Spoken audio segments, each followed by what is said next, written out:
அனைவருக்கும் வணக்கம்.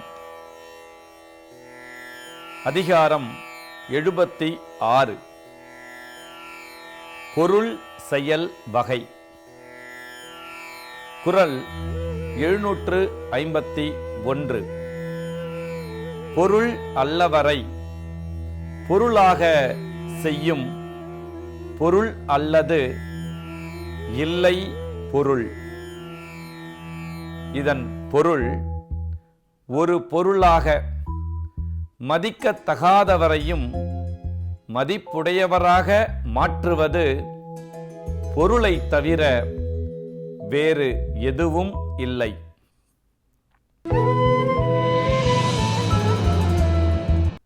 குறள் 752. இல்லாரை எல்லாரும் எள்ளுவர், செல்வரை எல்லாரும் செய்வர் சிறப்பு. இதன் பொருள், செல்வம் இல்லாதவரை எல்லோரும் இகழ்ந்து பேசுவர், செல்வம் உடையவரை எல்லாரும் சிறப்பாக போற்றுவர்.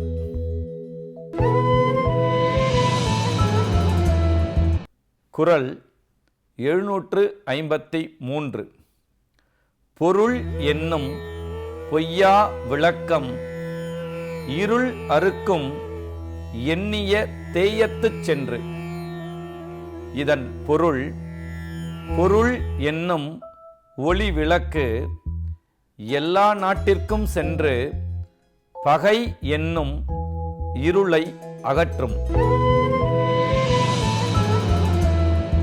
குறள் 754. அரண் ஈனும் இன்பமும் ஈனும், திறன் அறிந்து தீதின்றி வந்த பொருள்.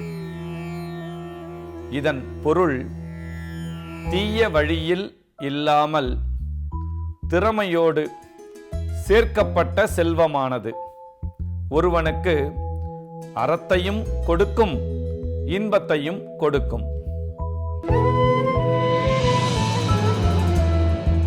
குறள் 755. அருளொடும் அன்பொடும் வாரா பொருள் ஆக்கம் புல்லார் புரள விடல். இதன் பொருள், இரக்கமும் அன்பும் இல்லாமல் வந்து சேர்ந்த பொருளை ஏற்காமல் விட வேண்டும். குறள் 756. உரு பொருளும் உல்கு பொருளும் தன் ஒன்னார் தெரு பொருளும் வேந்தன் பொருள். இதன் பொருள், உரியவர் இல்லாததால் வந்த பொருள், வரியாக வந்த பொருள், பகை நாடு செலுத்தும் கப்பம், இவையெல்லாம் அரசனுக்கு உரிய பொருள்களாகும். குறள் 757. அருள் என்னும் அன்பின் குழவி பொருள் என்னும் செல்வச் செவிலியால் உண்டு. இதன் பொருள், அன்பு என்னும் தாய் பெற்றெடுத்த அருள் என்னும் குழந்தை பொருள் என்கிற செவிலித்தாயால் வளரக்கூடியதாகும்.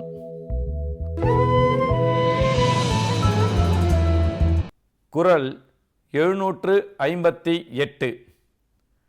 குன்றேறி யானை போர் கண்டற்றால் தன் கைத்தொன்று உண்டாக செய்வான் வினை.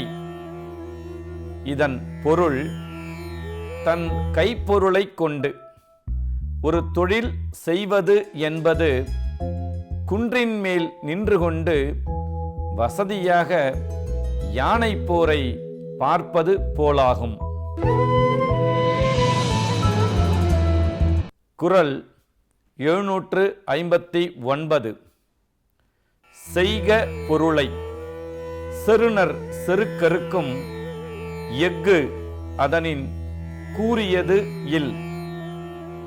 இதன் பொருள், ஒருவன் பொருளை சம்பாதிக்க வேண்டும். அது பகைவரின் அகங்காரத்தை அறுக்கும் வாளினை விட கூர்மையானது. குறள் 760. ஒன்பொருள் காழ்ப்ப இயற்றியார்க்கு என் பொருள் ஏனை இரண்டும் ஒருங்கு. இதன் பொருள், நல்ல வழியில் பொருளை மிகுதியாக சேர்த்தவர்க்கு மற்ற அறமும் இன்பமும் ஒன்றாகவே எளிதில் வந்து சேரும். அதிகாரம் 77. படை மாட்சி. குறள் 761. உறுப்பு அமைந்து ஊறு அஞ்சா வெல்படை வேந்தன் வெறுக்கையுள் எல்லாம் தலை. இதன் பொருள், நால்வகை படைகளும் அமைந்து வரக்கூடிய இடையூறுகளுக்கு அஞ்சாமல் பகைவரை வெல்லும் படையே அரசனுடைய செல்வங்கள் எல்லாவற்றிலும் சிறந்ததாகும். குறள் 762. உளைவிடத்து ஊறு அஞ்சா வன்கண் தொலைவிடத்து தொல் படைக்கு அல்லால் அரிது. இதன் பொருள், போரில் பின்னடைவு ஏற்பட்டு துன்புற்றாலும் அச்சம் கொள்ளாத வீர உணர்வு தொன்மையான படைக்கு மட்டுமே உண்டு. குறள் 763. ஒளித்தக்கால் என்னாம் உவரி எலிப்பகை நாகம் உயிர்ப்ப கெடும். இதன் பொருள், பகைவர் படை ஆரவாரம் செய்து கடல் போல் ஒலித்தாலும் எலிகளைப் போல் கூடிய பகையை அழிக்க நாகம் சீறினால் கெட்டழியும். குறள் 764. அழிவின்றி அறை போகாதாகி வழி வந்த வன்கண் அதுவே படை. இதன் பொருள், போரில் தோற்காமல் பகைவரின் சதிக்கு துணை போகாமல் தொன்று தொட்டு வரும் வீரத்தை உடையதே சிறந்த படையாகும்.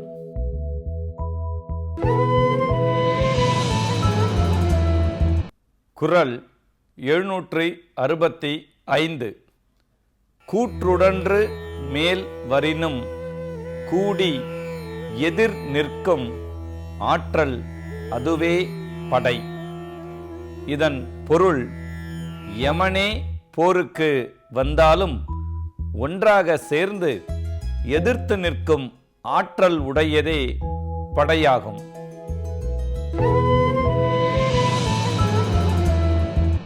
குறள் 766. மரமானம் மாண்ட வழிச்செலவு தேற்றம் என நான்கே ஏமம் படைக்கு.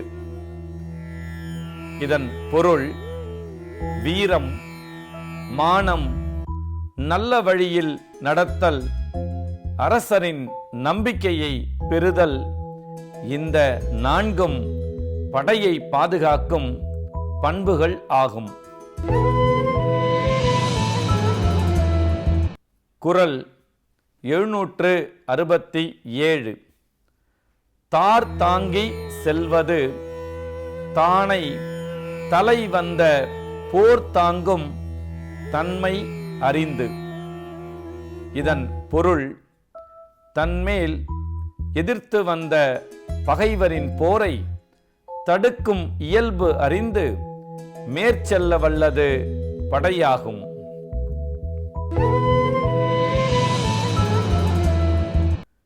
குறள் 768. அடல் தகையும் ஆற்றலும் இல் எனினும் தானை படைத்தகையால் பாடுபெறும். இதன் பொருள், பகைவரை கொல்லும் தகுதியும் எதிர்த்து நிற்கும் ஆற்றலும் இல்லை என்றாலும் அந்த படை தன் அணிவகுப்பின் காட்சி அழகால் பெருமை பெறும். குறள் 769. சிறுமையும் செல்லா துணியும் வறுமையும் இல்லாயின் வெல்லும் படை. இதன் பொருள், எண்ணிக்கையில் சிறுமை, மனத்தில் நீங்காத வெறுப்பு, வறுமை ஆகியன இல்லாமல் இருந்தால்தான் படையால் வெல்ல முடியும். குறள் 770. நிலை மக்கள் சால உடைத்தெனினும் தானை தலைமக்கள் இல்வழி இல். இதன் பொருள், நின்று போரிடும் சிறந்த வீரர்கள் பலர் இருந்தாலும் படைக்கு சிறந்த தலைவன் இல்லை என்றால் அந்த படை வெற்றி பெறாது. அதிகாரம் 78. படைச்செருக்கு. குறள் 771. என்னை முன் நில்லன்மின் தெவ்விர் பலர் என்னை முன்னின்று கல் நின்றவர். இதன் பொருள், பகைவரே, என் தலைவன் முன் நிற்காதீர். அப்படி இதற்கு முன்பு நின்றவர் பலர் இப்பொழுது நடுகல்லாய் உள்ளார்கள். குறள் 772. காண முயல் எய்த அம்பினில் யானை பிழைத்த வேல் ஏந்தல் இனிது. இதன் பொருள், காட்டில் உள்ள முயலை கொன்ற அம்பை விட யானையை கொல்ல குறிவைத்து தவறிய அம்பினை கையில் ஏந்துதல் வீரனுக்கு சிறப்பு. குறள் 773. பேராண்மை என்ப தருகன் ஒன்று உற்றக்கால் ஊராண்மை மற்றதன் எஃகு. இதன் பொருள், பகைவரை எதிர்த்து நிற்கும் வீரத்தை பெரும் ஆண்மை என்று கூறுவர். ஆனால் அந்த பகைவர்க்கும் துன்பம் வந்தபோது உதவி செய்யக்கூடிய ஆண்மையோ அதனை விட சிறந்ததாகும். குறள் 774. கைவேல் களிற்றொடு போக்கி வருபவன் மெய்வேல் பரியா நகும். இதன் பொருள், யானையை கொல்வதற்கு கையில் உள்ள வேலினை வீசிய வீரன் தன் மார்பில் பாய்ந்திருந்த வேலை பறித்துக்கொண்டே மகிழ்வான்.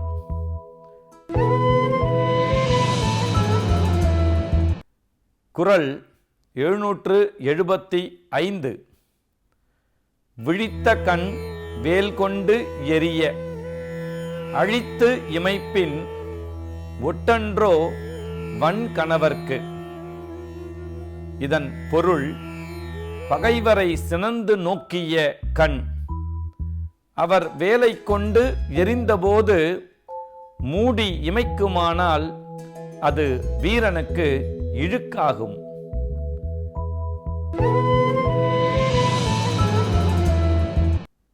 குறள் 776.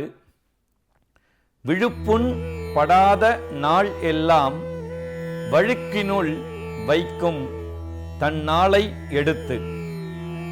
இதன் பொருள், ஒரு வீரன் தான் வாழ்ந்த நாள்களை கணக்கிட்டு அவற்றுள் தன் உடலில் விழுப்புண் படாத நாள்களையெல்லாம் பயனில்லாமல் கழிந்த நாள்களாக கருதுவான்.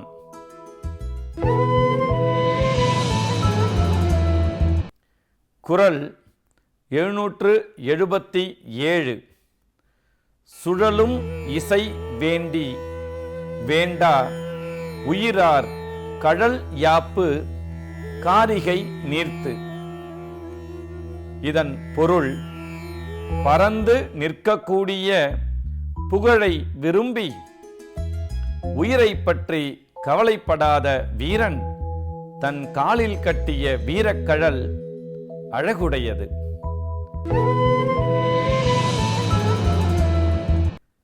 குறள் 778. உரின் உயிர் அஞ்சா மறவர் இறைவன் செறினும் சீர் குன்றல் இலர். இதன் பொருள், போர் வந்தால் உயிருக்கு அஞ்சாமல் போர் செய்ய துணியும் வீரர் அரசன் சினந்து தடுத்தாலும் தம் வீரத்தில் குறைய மாட்டார். குறள் 779. இழைத்தது இகவாமை சாவாரை யாரே பிழைத்தது ஒருக்கிற்பவர். இதன் பொருள், கொடுத்த வாக்கு நிறைவேறும் முன்னர் வீரன் போர்க்களத்தில் இறந்தால் அவர் வாக்கு பொய்யானது என்று பிழை கூறி தண்டிக்க மாட்டார். குறள் 780. புறந்தார்கண் நீர் மல்க சாகிற்பின் சாக்காடு இறந்து கோள் தக்கது உடைத்து. இதன் பொருள், தம்மை பாதுகாத்த அரசனின் கண்களில் நீர் பெருகுமாறு சாகப்பெற்றால் அந்த சாவை யாசித்தாவது பெற்றுக்கொள்வதில் பெருமை உண்டு. நன்றி.